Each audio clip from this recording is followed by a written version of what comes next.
What if humanity once spoke with a single voice? What if every heart beat to the same rhythm, every mind dreamed the same dream, and no wall of language or culture stood in between? Imagine a world without barriers, where mankind rose as one body, united by a singular purpose. It was after the great flood, when the waters had receded and Noah's family stepped onto cleansed earth. The world was raw and new, a second beginning for humankind. The sons of Noah, Shem, Ham, and Japheth spread forth, and their children multiplied. In time, they journeyed to a broad and fertile plain, lying between two mighty rivers, the Tigris and the Euphrates. This was Shinar, later called Mesopotamia, a land of endless fields and rich soil. It was a place that seemed to invite permanence, as though whispering, "Here, build. Here, remain." And so the people gathered. Under the rising dawn, a voice, sharp with ambition, stirred among them.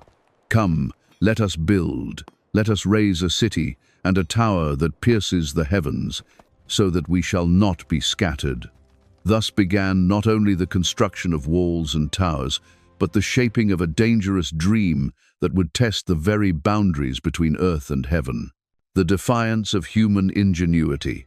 The plain of Shinar was vast, but unlike the stony ridges of Ararat, it held no quarries of rock. Yet what seemed a limitation soon revealed the perilous brilliance of human invention. From the mud of the riverbanks, they molded clay and fed it to fire. When drawn from the kiln, those simple lumps had hardened into bricks uniform, strong, unyielding. From scarcity, mankind had forged a power of their own. "Come, let us make bricks and burn them thoroughly," their leaders declared. Fires roared into the night, painting the skies red. Kilns hissed and smoked, turning earth into stone by human will. And with tar drawn from the ground, sticky and black, they bound the bricks together. A revolution had begun. No longer limited by nature, men created their own building blocks. Walls rose, streets stretched wide, markets bustled. A city took form in the heart of the plain, each structure a testament to their unity, their resolve, their pride. At the city's center stood their greatest endeavor, a tower unlike any before. Layer upon layer, tier upon tier, it climbed skyward.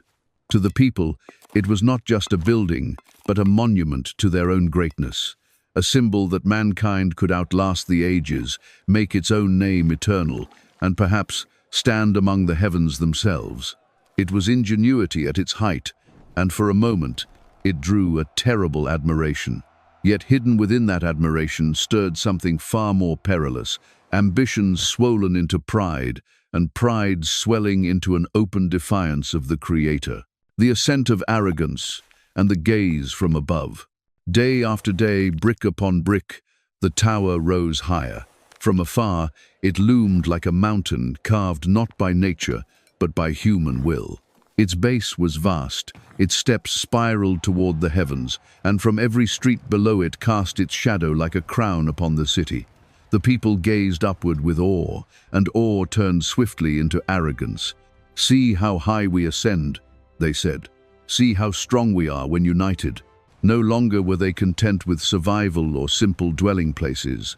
They longed for a monument to themselves, a stairway to immortality, a ladder to the very throne of God. But beneath that grandeur was a dangerous ambition. Their unity was no longer a gift, it became a weapon.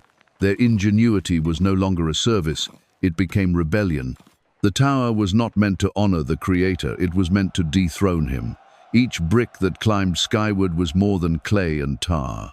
It was a declaration: we will not be scattered, we will not obey, we will make a name for ourselves.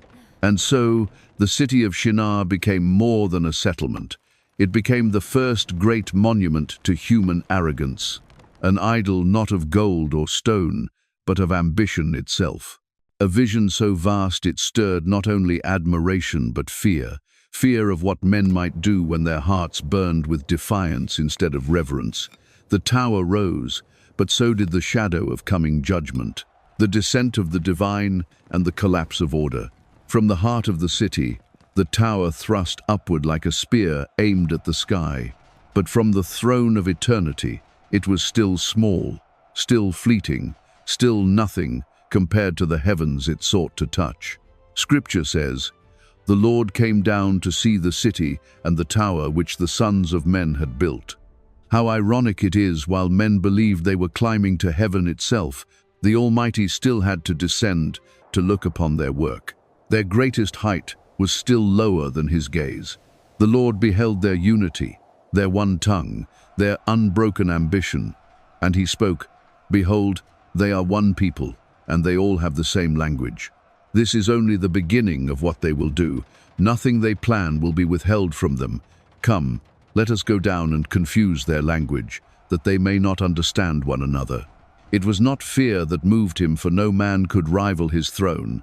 It was mercy and justice entwined. For if prideful unity remained unchecked, the flood of rebellion would drown the earth once more. To restrain their arrogance, to preserve them from themselves, God acted.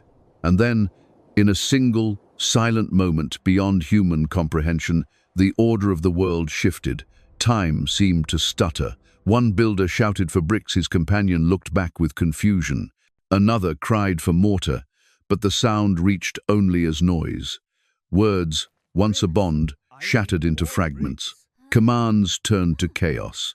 The language of men, once a single stream, broke apart into 1,000 rivers, rushing in 1,000 different directions. Confusion spread like wildfire through the streets. Anger replaced harmony. Frustration tore apart friendship. The marketplace echoed not with trade, but with a cacophony no one understood. Bricks slipped from weary hands. Kilns spilled. The tower stood unfinished, frozen mid-reach. Unity had crumbled, not by sword or storm, but by the simplest of weapons, words twisted beyond recognition, the scattering and a legacy of hope. And so, what once was one people became many. Families called to each other, but no longer understood. Friends looked into familiar eyes, yet heard only foreign sounds. Anger swelled, trust dissolved, and the unity they had treasured collapsed into dust. Slowly, groups began to break away. Some gathered what little they could and journeyed north. Others turned south, while still others wandered east and west. Across mountains, into deserts, through forests and to distant shores, humanity spread like seeds cast by a sudden storm. The city of Shinar remained behind, silent and half abandoned, and in its heart stood the tower unfinished, broken, a monument not to triumph, but to failure. They had sought immortality, but what they left was a ruin. They had sought to make their name great, but the place was remembered not for glory, but for confusion. It was given a name, Babel, for there the Lord confused the language of the whole earth. For the first time since the flood, humanity was scattered. Their voices no longer rose as one chorus, but as countless tongues. What had promised eternal unity ended in division. Yet within that scattering was a lesson. The tower's collapse was not only the fall of stone and brick, it was the unveiling of human pride, the reminder that ambition without humility becomes a snare. It was the echo of a truth, that no matter how high mankind climbs, without reverence, their works remain fragile. The unfinished tower stood as a warning to all who would pass that greatness sought apart from God ends not in glory, but in dust. Babel, a legacy of hope and a mirror for today. The Tower of Babel was left unfinished, but its shadow stretches across every generation. It is more than an ancient ruin, it is a mirror. For in every age, mankind builds its towers, not always from brick and stone, but from pride, ambition, and the hunger to be remembered.